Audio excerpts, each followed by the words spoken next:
레위기 10장 1절에서 20절입니다. 아론의 아들 가운데서 나답과 아비후가 제각기 자기의 향로를 가져다가 거기에 불을 담고 향을 피워서 주님께로 가져갔다. 그러나 그 불은 주님께서 그들에게 명하신 것과는 다른 금지된 불이다. 주님 앞에서 불이 나와서 그들을 삼키니 그들은 주님 앞에서 죽고 말았다. 모세가 아론에게 말하였다. 주님께서 내게 가까이 있는 이들에게 나의 거룩함을 보이겠고 모든 백성에게 나의 위엄을 나타내리라 하신 말씀은 바로 이것을 두고 하신 말씀입니다. 아론은 아무 말도 못하였다.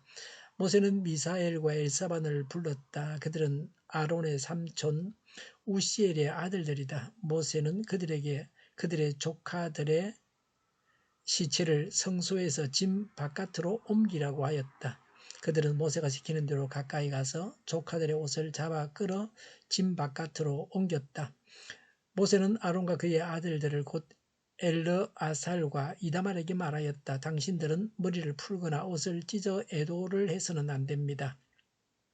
그렇게 하다가는 당신들마저 죽을 것입니다. 주님의 진노가 모든 회중에게까지 미치지 않도록 하십시오. 다만 당신들의 동족 곧 온 이스라엘 집안만이 주님의 진노로 타 죽은 이들을 생각하며 애도할 것입니다. 당신들은 해막 어기 바깥으로 나가지 마십시오. 어기면 당신들도 죽을 것입니다. 당신들은 주님께서 기름 부어 거룩하게 구별하신 사람들입니다. 그들은 모세가 시킨 대로 하였다.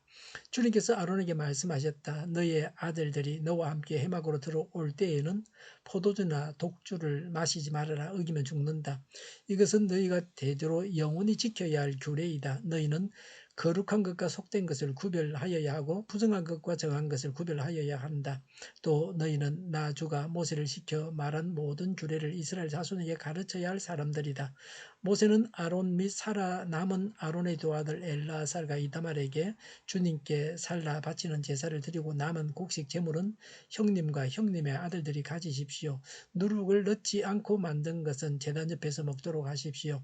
그것은 가장 거룩한 제물이므로 거룩한 곳에서만 먹어야 합니다. 그것은 주님께 살라 바치는 제물 가운데서 형님과 형님의 아들들이 받은 몫이기 때문입니다. 주님께서 나에게 그렇게 명하셨습니다. 그러나 흔들어 바치는 가슴 고기와 높이 들어 바치는 넓적 다리 고기는 정결한 곳이면 어느 곳에서든지 형님과 형님의 아들들과 형님의 딸들도 함께 먹을 수 있습니다. 그것들은 이스라엘 자손이 바친 하목 제사의 제물 가운데서 형님과 형님의 아들들의 몫으로 주신 것이기 때문입니다. 기름기를 불에 살라 바치면서 함께 높이 들어 바치는 넓적 다리 고기와 흔들어 바치는 가슴 고기는 주님 앞에서 흔들어 바치고 나면 주님께서 명하신 대로 영원히 형님과 형님의 아들들이 차지할 몫이 됩니다. 모세는 백성이 속죄 제물로 바친 순념소를 애써 찾아보았다. 그러나 그것은 이미 타버리고 없었다. 모세는 아론의 남은 두 아들 엘라살과 이다말에게 화를 내면서 다그쳤다. 어찌하여 너희는 성소에서 먹어야 할 그 속죄 제물을 먹지 않고 불살랐느냐? 속죄 제물은 가장 거룩한 것이 아니냐? 너희가 주님 앞에서 회중의 죄를 속하여 주어서 그들이 용서받게 하려고 이 제물을 너희에게 먹으라고 주신 것이 아니냐? 그것은 성소 안에까지 피를 가지고 들어가는 제물이 아니므로 너희는 내가 명령한 대로 그 제물을 성소 안에서 먹어야만 했다. 이 말을 듣고 아론이 모세에게 대답하였다. 보십시오. 오늘 내 아들들이 속죄를 받으려고 주님 앞에 속죄 제물과 번제물을 바쳤습니다. 그런데 이런 참혹한 일이 오늘 나에게 닥쳤습니다. 그러니 내가 무슨 염치로 오늘 그들이 바친 속죄 제물을 먹는단 말이요.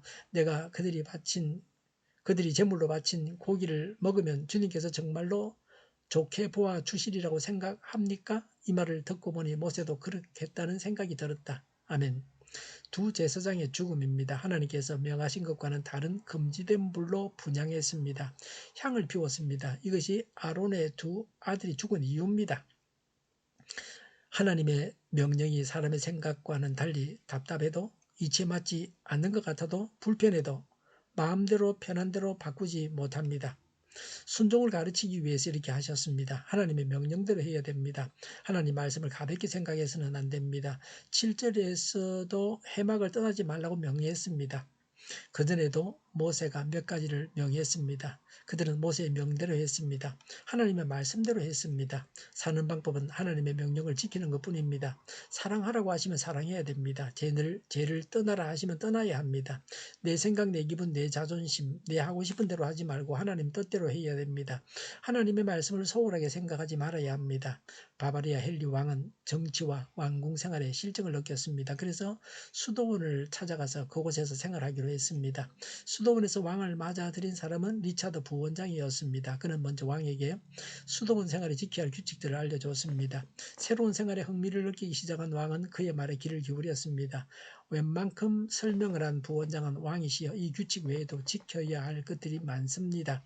수도원의 규칙은 모두 하나님의 명령에 복종하는 마음으로 지켜야 합니다라고 말하고 무조건 복종을 명령했습니다. 왕은 흔쾌히 그러겠다고 다짐했습니다. 이때 부원장은 왕을 똑바로 쳐다보며 거침없이 말했습니다. 왕의 뜻이 그렇게 확고하다면 이제 왕궁으로 돌아가서 정사를 돌보십시오. 그것이 바로 하나님께서 명령하시는 바요.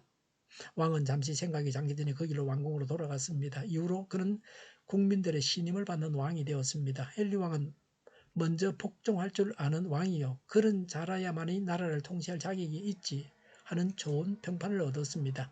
하나님께서 우리에게 원하시는 것이 복종입니다. 거역이 아닙니다. 거역하는 자는 나답과 아비후와 같이 죽을 것입니다. 하나님은 거룩하시고 엄하시고 정의로우십니다. 하나님은 상불이 분명하십니다. 아론의 아들이 4명입니다. 그 중에 2명이 죽었습니다. 3절에 아론은 아무 말도 못하였다고 했습니다. 하나님께서 하신 일에 잠잠하고 입을 열지 말아야 합니다. 6절에 과도한 슬픔, 자칫 통곡하거나 하면 하나님의 뜻에 대항하는 것이 됩니다. 그러면 하나님의 진노가 백성에게 미칠 수 있습니다. 시련을 인내로 이겨야 합니다. 언제나 소망을 가족에게 두지 말고 하나님께 둬야 합니다. 누가복음 14장 26절에 누구든지 내게로 오는 사람은 자기 아버지나 어머니나 아내나 자식이나 형제나 자매뿐만 아니라 심지어 자기 목숨까지도 미워하지 않으면 내 제자가 될 수 없다고 했습니다. 사역자는 하나님을 먼저 생각해야 합니다. 9절에 해막으로 들어갈 때에 술이나 포도주를 마시면 죽임을 당합니다. 술을 마시고 제사를 드릴 수는 없습니다. 술 마시고 하나님을 예배할 수는 없습니다. 맑은 정신으로 술 취하지 않은 상태에서 술을 먹지 않고 와서 예배를 드려야 합니다. 제사장의 직무에 대해서 말씀합니다. 10절에 거룩한 것과 속된 것, 부정한 것과 정한 것을 구별해야 됩니다. 또 11절에 모세를 시켜 말한 모든 규례를 이스라엘 자손에게 가르쳐야 할 사람들이 바로 제사장들입니다. 야고보서 기자는 많이 선생되지 말라고 했습니다. 선생은 더 중요한 심판을 받는다고 했습니다. 제사장은 백성에게 하나님의 규례를 가르쳐야 할 자들입니다. 그런데 하나님의 명령을 어기면 죽임을 당합니다. 제사장의 음식에 대해서 말씀합니다. 12절 13절에 하나님께 살라바치고 남은 곡식 제물은 가지고 누룩을 넣지 않고 만든 것은 제단 옆에서 먹어야 한다. 이것은 더없이 거룩한 것이다 라고 했습니다. 그래서 거룩한 곳에서 먹어야 합니다. 아론과 그 아들들이 먹을 수 있습니다. 14절에 하목 제물에서 가슴 고기, 갈비를 말하죠. 또 넓적 다리 고기는 뒷다리를 말합니다. 이것 가슴 고기와 넓적 다리 고기는 깨끗한 곳에서 제사장의 가족들이 먹을 수 있습니다. 하나님은 거룩을 좋아하십니다. 하나님께 드리려면 거룩해야 합니다. 하나님께 드려진 것은 거룩한 것입니다. 거룩한 자만이 그것을 사용할 수 있습니다. 하나님께 드려진 일꾼과 하나님께 드려진 것을 사용하는 자는 죄를 멀리해야 합니다. 첫 번째는 회개해야 합니다. 죄를 고백하고 시인하고 용서를 빌고 용서해 주심을 믿고 감사하고 결단과 보상이 있어야 합니다. 그리고 두 번째는 범죄하지 않도록 해야 합니다. 죄를 무서워하고 죄 짓는 것을 무서워하고 죄를 짓지 않도록 해야 합니다. 모세와 아론의 아름다운 모습을 16절부터 20절에 말씀하고 있습니다. 모세는 하나님의 말씀을 지키지 않았다고 다그쳤습니다. 백성이 바친 속죄제물은 그 고기를 제사장이 먹게 되어 있는데 다 태워버렸다고 나무랬습니다. 하나님의 말씀을 지켜야 한다고 호통을 쳤습니다. 아론이 대답합니다. 먹을 염치가 없다. 두 아들이 하나님의 명을 어겨서 죽은 마당에 어떻게 백성들의 죄를 속해주고 속죄제물을 먹을 수 있느냐고 했습니다. 하나님 말씀에 기록되어 있는 것은 아니지만 그들의 마음이 아름답습니다. 율법은 문자적으로 지킬 것이 아니라 그 정신을 지켜야 합니다. 하나님께서 우리에게 명하신 것에 유의해야 합니다. 하나님의 말씀대로 하나님을 예배해야 합니다. 하나님께서 기뻐 받으시는 예배를 드려야 합니다. 기도하겠습니다. 하나님의 말씀대로 행하겠습니다. 하나님의 말씀대로 하나님을 예배하겠습니다. 하나님께서 기뻐 받으시는 예배를 드리겠습니다. 정의가 강물처럼 흘러가게 하여 주시옵소서. 교회가 분열되지 않고 하나가 되게 하여 주시옵소서. 교회가 한 목소리를 내게 하여 주시옵소서. 전쟁이 그치고 평화가 오게 하여 주시옵소서. 성경을 대적하는 자가 없게 하여 주시옵소서. 주사파와 공산당과 이적 단체들과 적과 통일로 나아가게 하는 자들이 없게 하옵소서. 하나님을 대적하는 법과 있어는 안 될 법을 만들지 않게 하옵소서. 이스라엘 법을 폐기하지 않게 하옵소서. 일하는 자들이 정당한 대우를 받게 하여 주시옵소서. 놀고 먹는 자가 없게 하여 주시옵소서. 일을 만드는 자가 아니고 일을 하는 자가 되게 하여 주시옵소서. 파업과 시비가 그치게 하여 주시옵소서. 눈먼 지도자, 악한 지도자, 자기 배만 불리는 지도자가 사라지게 하여 주시옵소서. 앞을 보고 선한 것을 분별해 살고 앞길을 제시하고 섬기는 지도자만 있게 하여 주시옵소서. 하나님께서 주신 건세로 섬기는 자가 강해지게 하여 주시옵소서. 지도자들과 이 백성들에게 선한 것을 분별하는 지혜를 주옵소서. 나아갈 길을 알게 하시고 취할 것과 버릴 것을 알고 행하여서 흥하게 하옵소서. 적절한 때 고칠 것을 고치게 하옵소서. 업무 방해가 없게 하시고 업무에 충실하게 하옵소서. 쓰레기 더미를 뒤지지 말고 성경에서 보물을 찾게 하여 주시옵소서. 기도하는 기쁨, 응답받는 기쁨, 성도들이 모여서 교제하는 기쁨, 말씀이 주는 기쁨, 예배드리는 기쁨을 누리게 하여 주시옵소서. 우리 동일교회가 만구는 집 하게 하여 주시옵소서. 저희의 간절한 간구에 응답하여 주시옵소서. 예수 이름으로 명하노니 모든 병만은 물러가고 몸의 모든 부분들을 온전하게 될지어다. 신유의 기적을 베푸셔서 지금도 저희의 질병을 고쳐 주시옵소서. 코로나로 신음하는 모든 자들을 고치시고 온전케 하여 주시옵소서. 저희와 교회와 나라의 민족을 불쌍히 여겨 주시옵소서. 모든 악한 것들을 제거하여 주시옵소서. 하나님께서 기뻐하시는 교회와 나라가 되게 하시며 경제가 나아지고 물가상이 꺾이고 무역 수지가 흑자로 바뀌게 하시며 술산율이 올라가고 출산의 기쁨을 누리게 하여 주시옵소서. 가공 음식들이 건강하게 하는 먹을거리가 되게 하여 주시옵소서. 늘 맑은 공기를 마실 수 있게 하여 주시옵소서. 필수 의료 인력 부족이 해결되게 하시며 청년들의 앞길을 열리게 하시며 합격의 영광을 누리게 하여 주시옵소서. 가뭄이 해결되게 하여 주시옵소서. 오늘도 하나님 안에서 사고 넘치는 삶, 복된 삶을 살게 하여 주시옵소서. 감사와 찬양을 주님께 돌려드리며 예수님의 이름으로 기도하옵나이다. 아멘.